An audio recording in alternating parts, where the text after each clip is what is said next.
Si t'as beau avoir tout essayé mais que t'arrives pas à prendre de la largeur du dos, j'ai quelque chose qui va t'intéresser. Puisque aujourd'hui, je vais t'amener avec moi dans ma séance dos qui m'a donné le plus de résultats en termes de largeur.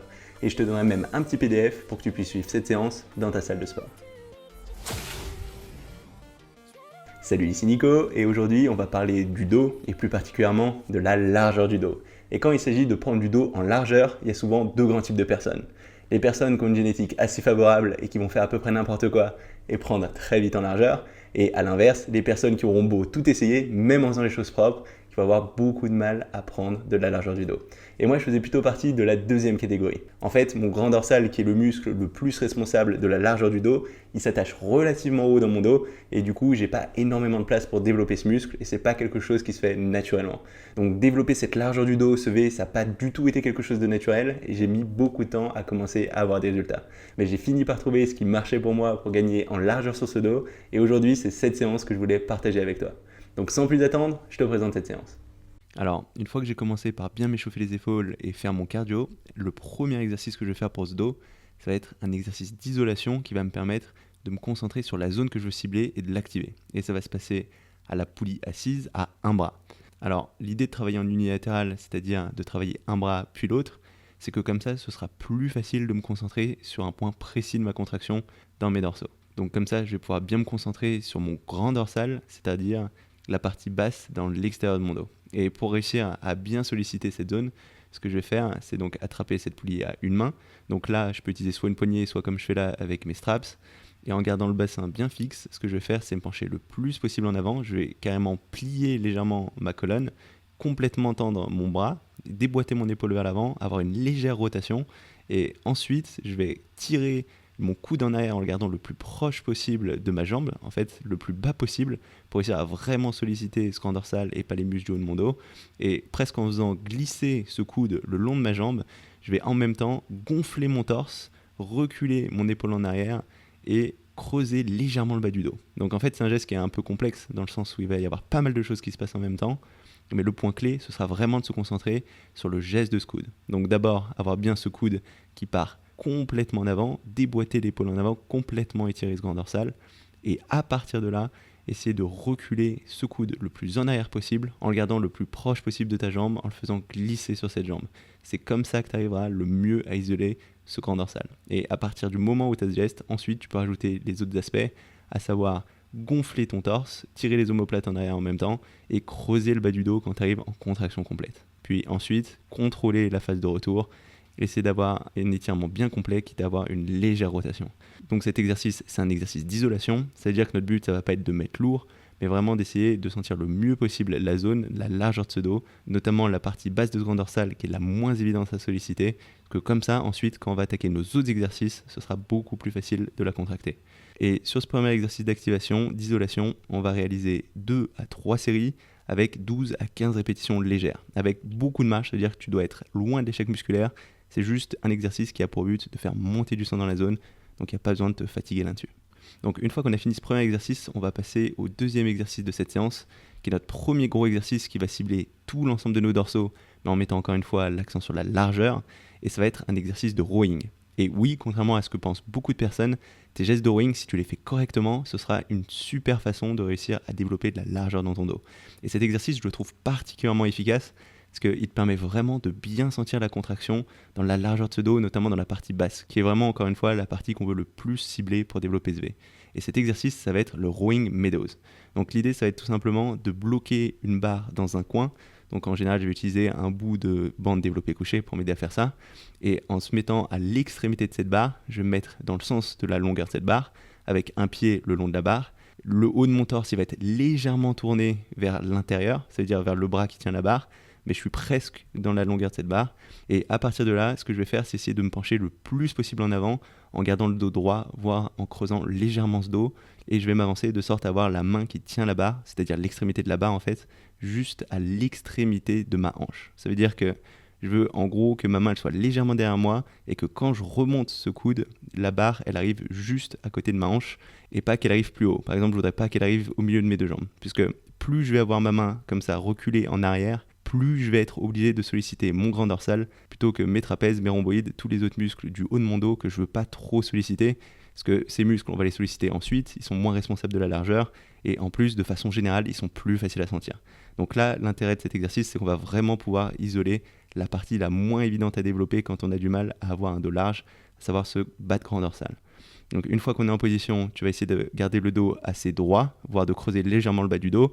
Tu vas complètement déboîter ton épaule et en te concentrant toujours sur le geste de ton coude, tu vas essayer de le reculer le plus haut possible en creusant toujours ce bas de dos, en gonflant ton torse en même temps. Et tu vas voir, tu vas vraiment sentir la contraction dans le bas extérieur de ce dos. Si ce n'est pas le cas, c'est probablement soit que tu es trop reculé par rapport à la barre, c'est-à-dire que ta main elle est un peu trop en avant, soit que tu es pas assez penché, soit que tu mets trop lourd. Parce qu'en fait, sur cet exercice, on va vraiment bien cibler ce bas de grande dorsale et du coup, tu vas pas être capable de mettre trop lourd. Donc c'est important d'avoir une charge légère pour commencer et d'y aller vraiment à la sensation. Tu vas voir, c'est vite riche en sensations. Donc typiquement, je vais souvent commencer en faisant mes premières séries avec une barre à vide et au fur et à mesure, je vais rajouter du poids en allant jusqu'à maximum 10 kg en plus. C'est-à-dire que je vais rajouter 2 rondelles de 5 kg sur la barre. Et si j'utilise des rondelles de 5 kg, c'est aussi parce que ça va me permettre de garder une bonne amplitude sur tout ce geste. Parce que si j'utilisais des rondelles trop grosses, ça viendrait taper le sol en bas du geste. Alors que c'est important d'avoir vraiment une bonne amplitude, un bon étirement, une bonne contraction. Donc sur cet exercice, en général, je vais réaliser 3 à 4 séries maximum, plutôt 3 séries en général, et je vais faire 8 à 10 répétitions bien contrôlées, en essayant de remonter le plus haut possible ce coude, de bien contracter mon grand dorsal, et de contrôler la descente jusqu'en bas en déboîtant mon épaule. Donc en général, je vais travailler un bras, puis l'autre, et prendre 1 minute de repos ensuite avant de repartir sur ma série suivante. Et comme ça, je vais faire mes 3 à 4 séries. Et une fois qu'on a fini cet exercice de rowing, on aura déjà pas mal stimulé toute cette zone du grand dorsal. Et là, ça va être le moment idéal, maintenant qu'on commence à avoir pas mal de sang, pour travailler avec un autre angle en essayant d'étirer le plus possible ce muscle. Et une bonne façon de faire ça, ce sera avec le superset suivant, en commençant par des tractions très contrôlées. Donc là, l'idée, ça va être de se concentrer sur la phase de négatif, la phase d'étirement, qui est particulièrement intéressant pour développer à la fois de l'hypertrophie et de la force. Et en plus là, vu qu'on le fait après cet exercice de rowing, qu'on a déjà pas mal de sang dans toute la zone, ce sera beaucoup plus facile de sentir cette zone travailler après tout le travail qu'on a fait avant. Donc c'est le moment idéal pour avoir ces gestes d'étirement et bien contrôler ces phases de négatif. Donc on va faire ça avec un superset en commençant d'abord par ces tractions. On va faire 4 à 6 répétitions bien contrôlées sur le négatif. Une fois que tu as fini ça en t'arrêtant juste avant l'échec, tu vas passer directement au tirage à la poulie haute, où là tu vas mettre un poids qui n'est pas trop lourd pour toi, puisqu'on va viser un grand nombre de répétitions. On va essayer de faire au moins 12 à 15 répétitions. Donc on l'enchaîne directement après nos tractions. Et là l'idée c'est que maintenant qu'on arrive à bien sentir la zone grâce aux tractions, on va pouvoir réaliser un grand nombre de répétitions, mais toujours en isolant bien cette zone avec un geste propre. Et vu qu'avant on a eu un poids lourd, là le poids il va te paraître d'autant plus léger. C'est ce qu'on appelle des lourds légers. D'un point de vue nerveux, c'est vraiment intéressant. Et globalement, tu feras plus de travail que si tu faisais ces deux exercices séparément. Donc c'est vraiment intéressant d'enchaîner les deux. C'est des gestes similaires mais pas exactement les mêmes. Et ce sera super d'un point de vue création de force et d'hypertrophie. Donc on va viser là, comme je t'ai dit, 12 à 15 répétitions.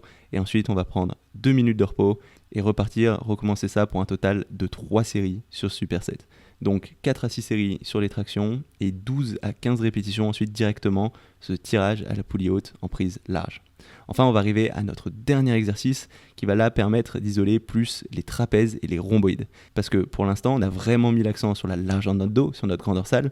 Mais maintenant qu'on arrive en fin de séance, c'est quand même intéressant d'avoir un petit peu de travail sur le reste du dos. Et on va faire ça très bien avec cet exercice.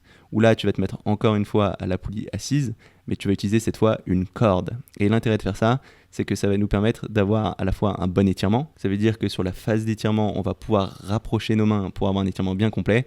Et à l'inverse, en contraction complète, on va pouvoir écarter nos mains pour avoir une contraction bien complète.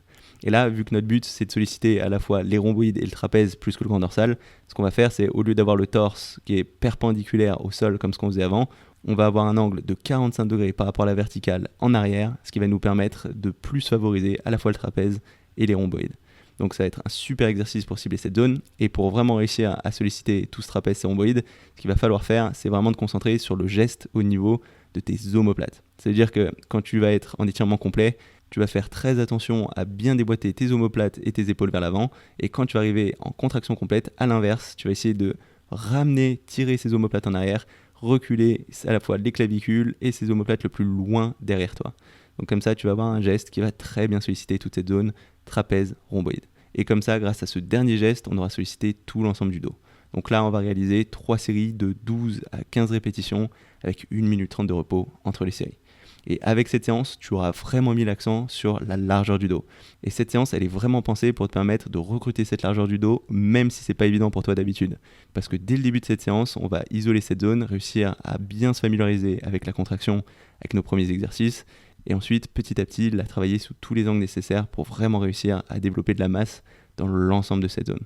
Donc personnellement, j'ai eu beaucoup de mal à développer de la largeur dans ce dos. Je suis quelqu'un qui suis à la fois pas très large au niveau des clavicules et qui a un grand dorsal qui s'attache relativement haut, mais en se concentrant vraiment sur cette contraction volontaire, notamment grâce à ce type de séance, j'ai vu très vite la différence. Donc si aujourd'hui c'est un point qui te pose problème, je te conseille vraiment de tester cette séance. Donc voilà, ça va être tout pour cette séance. Il n'y a pas besoin d'en faire plus, mais dans l'idéal, il ne faut pas en faire moins. Et en termes de fréquence, le top, ce serait de faire ça 2 fois par semaine. Donc par exemple, le lundi ou le vendredi. Ou si tu n'es pas à l'échelle de la semaine, de faire ça en gros tous les 3, 4, 5 jours grand maximum. Après, les dorsaux, c'est des assez gros muscles. Donc si tu fais cette séance seulement 1 fois par semaine, mais que tu vas relativement proche de l'échec en fin de séance, tu devrais quand même avoir d'assez bons résultats. Donc si tu veux suivre cette séance, n'hésite pas à télécharger le petit PDF qu'il y aura sous cette vidéo pour pouvoir la suivre en salle de sport. Aussi, si tu as aimé cette vidéo, tu peux mettre un petit pouce bleu ou un petit commentaire, en particulier si tu as des expériences ou des ressources en lien avec ce thème. Je pense que ça pourra intéresser tout le monde. Aussi, si tu as des questions que tu aimerais me poser pour les voir en vidéo, n'hésite pas à me les envoyer par mail à nico.dalam@gmail.com. Je suis bien mes mails, donc a priori, tu devrais avoir assez rapidement une réponse. Et si tu n'es pas encore inscrit à ma chaîne YouTube, n'hésite pas à le faire maintenant, comme ça tu sauras quand je sors de nouvelles vidéos. J'en sors toutes les semaines. Et du coup, on se retrouve très rapidement pour une nouvelle vidéo. Salut!